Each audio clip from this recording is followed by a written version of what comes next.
Nous allons à présent aborder le chapitre important des subventions aux associations, donc qui se situe dans ce point numéro 4. S'il vous plaît. Oui. Non, juste pour vous dire que je participerai pas au vote en tant que Oui, président. je pense qu'il y aura d'autres personnes qui seront concernées. Merci Marcel. Donc c'est Christian Cossack qui va rapporter cette question numéro 4, qui porte, je le rappelle, sur les subventions aux associations. Oui, je te donne la pochette immédiatement. Voilà, donc comme ça tu auras les éléments à jour. Donc, alors un point évidemment important, parce que les sommes en jeu sont des sommes importantes, et c'est je pense, un point important de la vie associative que d'attribuer cette série de subventions ce soir. En introduction aux propos, je souhaiterais rappeler quelques éléments, informer, vous donner quelques éléments d'analyse quant à la vie associative avranchinaise. Donc je me suis livré à quelques calculs, ou quelques sommes en tout cas, liées au nombre de licenciés d'Avranches. Alors au total, en sommant, alors j'ai retenu le sport compétitif et le sport non compétitif parce que d'autres associations qui sont plutôt soit dans l'action, soit dans le militantisme, soit dans l'action sociale par exemple, on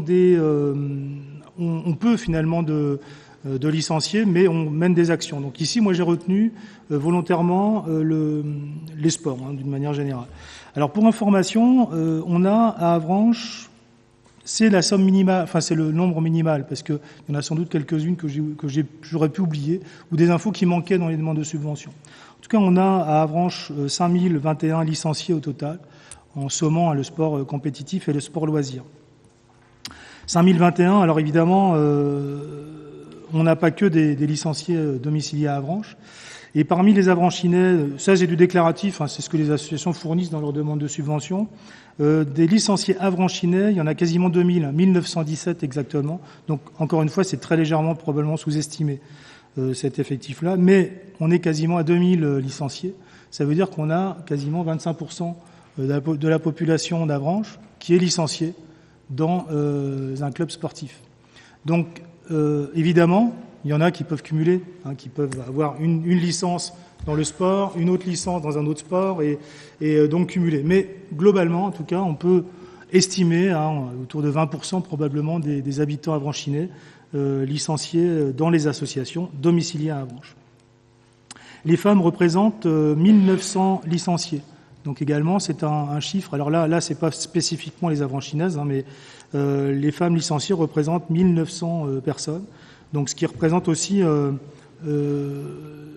nombre important, parce que c'est également, par rapport à l'ensemble de la population, c'est un peu plus des du tiers de l'effectif de licenciés de la vie.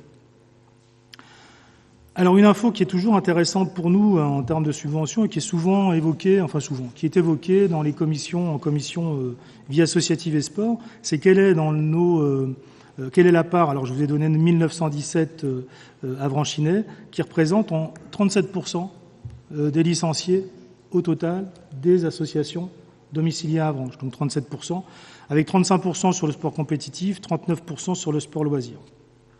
Donc ce qui est une somme, me semble-t-il, un chiffre assez intéressant. Alors j'avoue que j'ai pas fait le calcul dans les années précédentes pour voir si c'était en progression ou pas, mais en tout cas on est à plus d'un tiers de la population qui est domiciliée. Quelques informations là très rapides, 872 jeunes de moins de 11 ans licenciés, 1559 12-17 licenciés, et enfin le gros du volume de licenciés, c'est les 18 et plus, donc c'est 2560 licenciés au total. Quelques éléments de plus, toujours en introduction de cette question. Relativement aux dépenses, alors là, je sors du sport. Ce que je vous présentais, c'était les données sportives. Si on fait la somme, des dépenses engagées par toutes les associations, cette fois-ci, toutes les associations, sauf le football, parce que le football déforme l'ensemble. Il a une telle masse qu'il déforme en fait l'ensemble. Mais vous allez imaginer, du coup, vous allez comprendre, si on rajoute le foot, ça devient tout à fait considérable. Donc les dépenses, le budget dépenses des associations, de toutes les associations hors foot, est de 1 600 000 euros et quelques. 1 609 393 exactement. Donc l'idée, c'est de montrer que finalement, notre aide en fait à la vie associative se traduit par une somme considérable en fait d'investissement local, parce que pour l'essentiel, ça va être l'organisation de soirées de clubs, de soirées locales, d'organisation de manifestations. Alors on en avait eu une très belle ce week-end avec la pétanque avranchinaise par exemple. Donc voilà, toutes ces sommes-là, c'est ce qui contribue en fait à nos subventions contribuent à permettre cet engagement-là.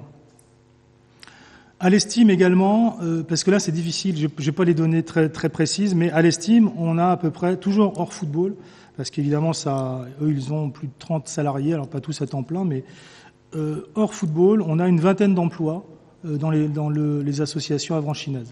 Donc, autour de 20 emplois. Alors, j'ai pas fait le décompte exact. Mais, encore une fois, l'idée, c'est de montrer combien cette aide qu'on apporte aux associations se traduit par de la dépense locale, et par de l'emploi. Donc ça, c'est tout à fait intéressant.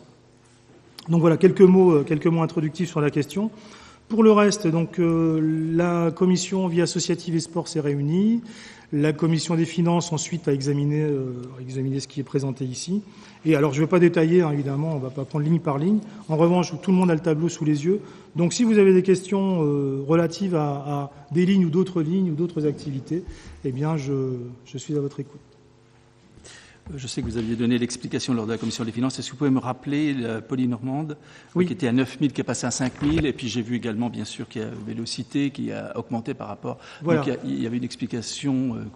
Sur la Polynormande, en fait, l'explication est la suivante. C'est-à-dire qu'on avait, il y a 4 ans, en fait, la somme attribuée à la Polynormande était de 10 000 €.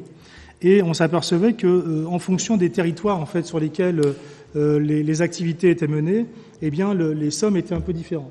On s'est rendu compte aussi, en comparant en fait le budget de la Polynormande, notre course locale, et le budget de la Paris-Camembert, qui est l'autre course comptant pour la Coupe de France ou le championnat de France, je ne sais jamais comment on dit, Coupe de France de cyclisme. La dotation produite par la région pour l'une et pour l'autre était très très différente.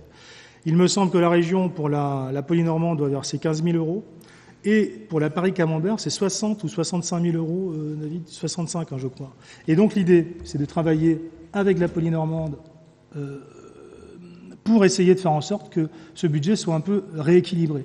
Et donc, il y a un rééquilibrage en fait du budget. Donc nous, l'idée, c'est en accord avec la Polynormande, de descendre un peu cette somme-là, avec l'agglo qui en prend une partie au titre de, mais là tu pourras peut-être en dire plus, de l'événement ou en tout cas de l'activité, et on souhaite que la région contribue également, au moins se mette un petit peu à niveau, alors peut-être sans, enfin je ne sais pas, là c'est dans la négociation, j'en suis pas, donc, mais en tout cas l'idée c'est ce rééquilibrage relatif à la Polynormande. Ça c'est la première chose. Sur la question de Vélocité, donc Vélocité est une association bien connue sur Avranches, qui mène des actions en faveur de l'activité vélo, essentiellement, mais aussi tous les transports doux, les déplacements doux. Donc à la fois le vélo, évidemment, c'est leur fonds de commerce, mais aussi les déplacements piétons et ce genre de choses. Depuis cette année, ils ont développé un projet tout à fait intéressant et autour de ce projet intéressant, ils ont recruté un salarié, accompagné très fortement par la CGET. Alors le CGET, oui, mais non, c'est pas l'ADEME. Voilà, l'ADEME qui suit très fortement leur projet. Et donc nous, le CGET également, donc le commissariat général à l'égalité des territoires accompagne aussi très fortement. Et enfin, nous, on a souhaité, au moins dans un premier temps, accompagner également l'activité de cette association, sachant que c'est une association qui nous conseille régulièrement sur les aménagements doux qu'on pourrait avoir en ville également. Donc voilà. Donc c'est pourquoi les choses ont évolué de manière assez conséquente la concernant. Ce que tu peux ajouter sur la Vélocité, c'est qu'ils sont aussi les animateurs de la Maison du Vélo, oui, qui a été installée il y a presque 1 an maintenant. Effectivement, oui.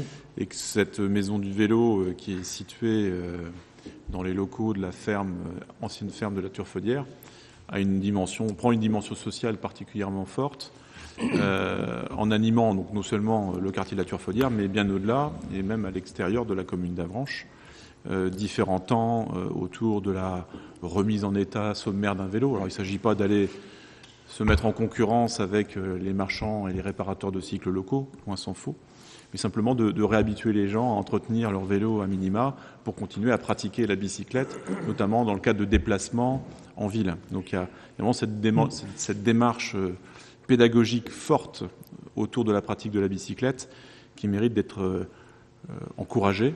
Et c'est vrai que le choix que nous avons fait d'augmenter la subvention à l'association Vélocité, sans non plus exagérer, nous sommes bien d'accord, puisqu'on reste bien dans une enveloppe générale stable. Il s'agit là de donner un signal auprès de cette association ou à cette association qui de plus en plus rend des services, vrais services, à la population autour de la thématique du vélo. Monsieur Morazin, et puis Monsieur Huet ensuite. Oui, une dernière question.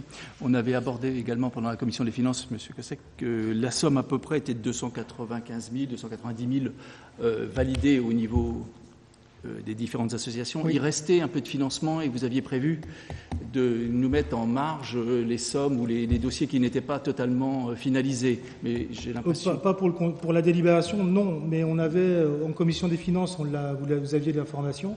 Mais pour la délibération, il me semble qu'on ne pouvait pas mettre en regard... Enfin, la délib, c'est... Alors, je peux donner quelques infos, évidemment. Donc, une info, évidemment, manquante, si vous regardez bien, c'est celle de l'USA, le club de foot notamment, pour lequel il y a une somme qui est attribuée aujourd'hui au titre de l'événementiel, de l'activité, de l'animation tous les 15 jours, sportive et du stade en l'occurrence. On a, dans la convention qu'on a signée l'an dernier, on a un temps de rencontre avec le club qui doit se tenir là en juin, là maintenant, à l'intersaison, pour faire un point sur les projets du club, sur le bilan de la saison, alors que tout le monde connaît évidemment, sur les projets du club, et à partir de là, il y a une deuxième partie variable en fait de la subvention qui est prévue. Et donc on a une somme qui est prévue, mais qu'on va discuter avec le club ensuite. Mais on ne pouvait pas, dans une délibération, celle-ci, le mettre en marge de ce document. Non, ce que je voulais vous rappeler, c'est qu'il restait une marge encore négociable sur les potentielles associations, puisque nous n'avons pas délibéré en totalité de la somme. On est bien d'accord? Oui, tout à fait. Merci. Sachant que vous le savez aussi bien que nous, il y a très souvent des associations qui nous font part un peu en dernière minute l'organisation d'événements exceptionnels et que nous essayons d'aider au pied levé. J'ai quelques exemples plus précis en tête. Je pensais au club de natation qui, il y a quelque temps, avait organisé la venue à l'occasion du meeting du 1er mai d'une nageuse olympique. La décision avait été prise relativement tardivement et on s'était engagé à suivre le club sur le défraiement de la sportive. Voilà, donc il faut qu'on se garde des marges de manœuvre de façon à pouvoir satisfaire des besoins pour certains clubs au pied levé. Voilà, la somme a voté au budget primitif et, me semble-t-il, 370 000 euros au total. Et ici, dans cette tranche, vous voyez, c'est 295. Donc il y a la partie football, effectivement, qui est une partie importante. Et il reste une poire pour la soif, si on peut dire. Mais j'essaie de bien rester dans l'enveloppe qui a été votée et qui est attribuée. C'est important d'aller jusqu'au bout du dossier. Oui, d'accord. Mais je n'avais pas bien compris la question, où vous vouliez en venir. Voilà, okay. C'est ça. Monsieur Huet. Oui, merci. Je voudrais revenir sur le financement de la Polynormande parce que la diminution est quand même conséquente. C'est presque 50% de subventions en moins. Alors, j'ai entendu dire que c'était en accord avec l'association qui organise la Polynormande. J'en doute un peu parce que la dite association est dans une situation financière qui n'est pas catastrophique mais qui est assez tendue. Donc, toute baisse de subventions ne peut qu'accroître les difficultés que peut avoir la Polynormande. Il est exact qu'il y a une différence de traitement au niveau de la région entre Paris-Camembert d'une part et la Polynormande. Je ne pense pas qu'elle soit aussi importante que celle-là, mais il y en a une. Je sais que les dirigeants de la Polynormande ont pris contact avec la région, à commencer par Daniel Manjas. Je ne sais pas où ils en sont. Mais surtout, votre raisonnement qui consiste à dire on va donner moins pour faire en sorte que d'autres donnent plus, ça c'est à double tranchant, parce que précisément un certain nombre de collectivités plus éloignées, genre département, genre région, quelle que soit l'activité en cause, quelle que soit l'association en cause, peuvent très bien dire, eh bien, si la collectivité de base donne moins, nous, on est fondés aussi à donner moins. Alors, il faut faire attention à ce type de raisonnement-là, que j'ai rencontré à de nombreuses reprises, parce que, encore une fois, les collectivités qui sont plus éloignées regardent de façon très attentive ce que donnent les collectivités de proximité et en tirent des conséquences. Alors, attention à ce type de raisonnement-là, qui peut être relativement dangereux. Moi, je suis un peu contrarié, je ne vous le cache pas, que la subvention de la Polynormande passe de 9 000 à 5 000 euros. C'est une épreuve importante qui compte effectivement pour la Coupe de France, c'est de cyclisme.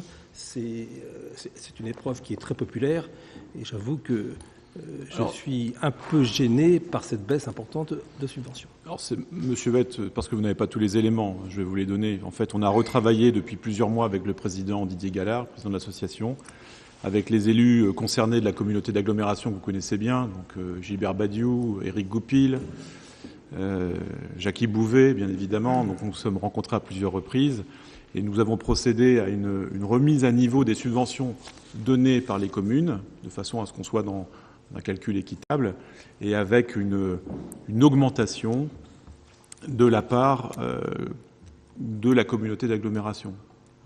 Donc voilà, tout ça a été fait dans la concertation. Tout ça va même aller vers une augmentation globale de la subvention allouée par nos collectivités locales à l'association Polynormande. Donc je comprends vos craintes, mais je puis vous assurer qu'elles seront bientôt levées lorsque chacune des subventions sera votée concernant cette course cycliste qui, nous le savons tous, a un intérêt sportif évident pour l'ensemble du territoire de la communauté d'agglomération. Y a-t-il d'autres questions concernant Monsieur Vette ? Une explication sur la baisse importante également de la subvention versée aux archers des Abrinquates, qui passe de 1 500 € à 800 €. La réponse est assez simple, c'est-à-dire que l'an dernier, nous avons contribué à l'équipement. En fait, on a fabriqué des cibles fixes, donc des grosses cibles sur la plaine du Motet. Et dans la partie, nous, on a fait la fabrication des cibles et on a laissé le club s'organiser pour ce qu'ils appellent des stramites, des espèces de paille tassée extrêmement dense qu'on met sur la cible. Et ce matériel-là avait un coût important et donc on avait souhaité l'an dernier. Nous, on a fait la fabrication en régie, donc ce qui était, et d'ailleurs avec du très beau, je tiens à souligner aussi le travail de l'équipe des menuisiers là, qui nous a fait un très beau travail là-dessus. Et donc, voulait aider donc la partie club pour cet équipement-là. Et donc, c'était de la même manière, c'était convenu avec le club de leur donner une subvention supplémentaire l'an dernier et avec une réduction, enfin en revenant cette année, dans une réponse conforme à la demande qui a été faite par le club. Merci. Y a-t-il d'autres interventions ? Monsieur Lenné. Juste une information, l'entente tennis de table Avranches-Saint-Saunier a été dissoute et une nouvelle association a été créée avec le club de Ducé, donc qui va se nommer Ducé Avranches tennis de table. Voilà la difficulté. Enfin, je souligne peut-être la difficulté a été que ce club a perdu sa salle sa salle d'exercice à Saint-Saunier parce que la salle de Saint-Saunier a changé de destination, donc elle était à la fois sportive et culturelle peut-être. En tout cas, sa destination aujourd'hui est seulement liée au culturel et au repas. Enfin, et donc la vocation sportive de cette salle a disparu. Si bien que le club a cherché une autre solution qu'on n'a pas pu leur proposer parce qu'on dispose plus de locaux suffisamment grands pour accueillir un club de tennis de table qui a besoin de pas mal de surface. Donc ils ont travaillé cette année, donc je les ai accompagnés dans cette démarche avec une location de la salle de tennis de table du lycée Littré. Et Pour les aspects compétitifs, ils se sont déplacés à Ducey parce qu'il y a un équipement du coup qui est tout à fait indiqué. Et évidemment, comme ils se rencontrent, comme ils ont discuté, comme ils se sont rapprochés en fait réellement pendant cette année, et en découvrant que Ducey a des équipes seniors en régional et Avranches n'a pas d'équipe senior en haut niveau, enfin au niveau régional, ce qui est déjà un niveau convenable et même assez remarquable. En revanche, Ducey n'a pas d'équipe de jeunes, ou très peu. Et réciproquement, Avranches a des équipes de jeunes plutôt performantes et pas d'équipes seniors. Et donc, évidemment, ils se sont dit, là, il faut qu'on fasse cette occasion-là. Et c'est ce qu'ils ont fait.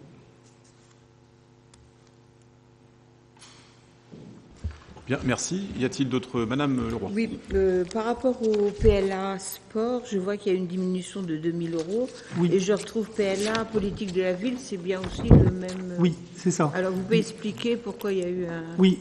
Alors, dans le cadre de la politique de la ville, en fait, donc il y a des subventions qui sont adressées au CGET, donc au fameux commissariat général à l'égalité des territoires. Et donc le club, dans le cadre d'une activité sur le quartier de la Turfaudière, a proposé une animation, notamment en direction des jeunes filles, et pour l'initiation en fait à l'activité sportive, essentiellement en direction des jeunes filles. J'ai l'intitulé exact de leur projet.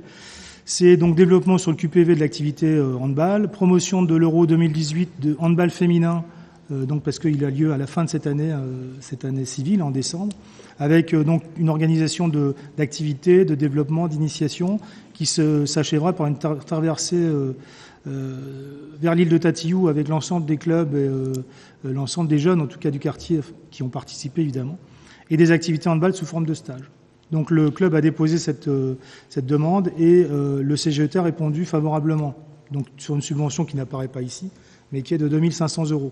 Et donc dans le plan de financement, il y avait la part ville, une part ville qui était indiquée ici, donc qui est de 2 000 € et que en fait par un jeu de bascule que j'ai ôté d'un côté pour le mettre de l'autre, parce qu'il ne s'agit pas d'augmenter sans cesse. Voilà, j'ai bien écouté les recommandations de M. Morazan. Une autre dernière question. Oui, merci. Par rapport à Jazambé, bon, c'est vrai qu'il me semble que l'année dernière, la subvention avait diminué et qu'elle a à nouveau augmenté. Oui. Il y a eu quelques interrogations par rapport aux prestations qui étaient proposées. C'est un dossier qui est suivi par François Delaunay. Je vais lui céder la parole afin qu'il puisse vous répondre. Merci. Deux choses, en fait. Jean Jazambé, c'est une seule subvention, mais il a été décidé de créer un événement pour Jazambé et en même temps que la braderie d'Avranches pour amener une animation en fin de journée en braderie. Donc au lieu d'avoir trois fanfares sur une journée, on aura 2 fois 2 fanfares le vendredi soir, 17h-19h, et le samedi soir, 17h-19h, afin de faire rester le public après la braderie et apporter une animation de fin de journée. Donc ça, c'est une part de 8 000 €, c'est-à-dire 2 000 € par groupe intervenant dans le cadre du off de Jazambé, toujours sur des spectacles gratuits. D'autre part, on s'était inscrit dans un processus de jazz en bar pour animer les bars d'Avranches avec des concerts de jazz en dehors du festival qu'on n'a pas pu faire au mois de mai, qu'on va vraisemblablement faire début octobre avec 4 à 5 bars d'Avranches. Et dans ce cadre-là, en fait, le principe, c'est de financer les 2 tiers de chaque concert, c'est-à-dire de l'ordre de 500 €, et que le bar lui finance 1 tiers, c'est-à-dire 250 € sur chaque concert. Voilà pourquoi il y a une augmentation. C'est bien d'avoir des précisions. L'année dernière, le format de fanfare nous avait bien plu. On reste sur un principe de concert gratuit. 2 000 € le concert de professionnels dans ce cadre-là nous semble cohérent, surtout que c'est Jazambé qui organise tout de A à Z, le recrutement, le paiement, la SACEM, etc., etc. D'autre part, Jazz en bar, ça nous semble intéressant aussi pour animer la ville en off à d'autres moments de l'année, de proposer un week-end de concert à travers des bars qui seraient partants à ce moment-là. Voilà l'explication. Merci. Oui, Émilie. Et ce que je trouve particulièrement intéressant, c'est dans les 2 choix qui ont été faits, de travailler particulièrement avec les commerçants, que ce soit les bars ou pendant la braderie. Donc à chaque fois, les il y a un atout pour les commerçants d'Avranches. Merci de ces précisions. Y a-t-il d'autres questions? Sinon, je vous propose de mettre aux voix. Donc, sur le... Ah, pardon. Monsieur Vette. Simplement, avant que le vote intervienne, et je voterai favorablement ce projet de délibération, je souhaite que soit indiqué au procès-verbal que je m'abstiens sur la subvention de la Polynormande. Ce sera fait. Alors, avant de procéder au vote... Vas-y, Christian. Non, je voulais juste, voilà, c'est ça au moment du, c'est peut-être ce que tu allais dire. Oui, c'était que toutes les personnes qui sont dans des conseils d'administration, ou en tout cas au bureau directeur des associations concernées, évidemment. Évidemment, le mieux, c'est qu'ils quittent l'Assemblée maintenant et, pour le vote. C'est sans doute pas obligatoire légalement, mais je pense que c'est mieux. C'est plus sage. Seulement sur les fonctions président, trésorier. Fonction de bureau directeur. Oui. Voilà, donc si toutes les personnes concernées par ces votes d'association. Oui, tu voulais intervenir, Nicolas?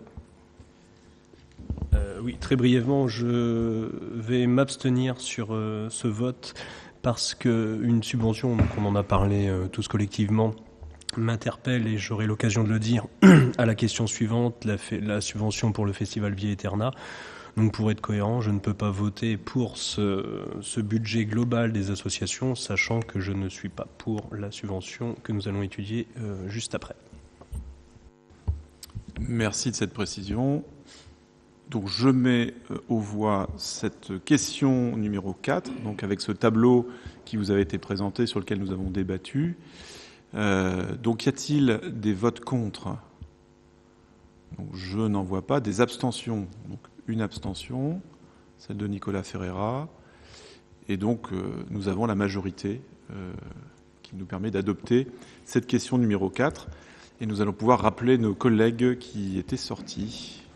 Monsieur Morazin, je vous laisse les rappeler.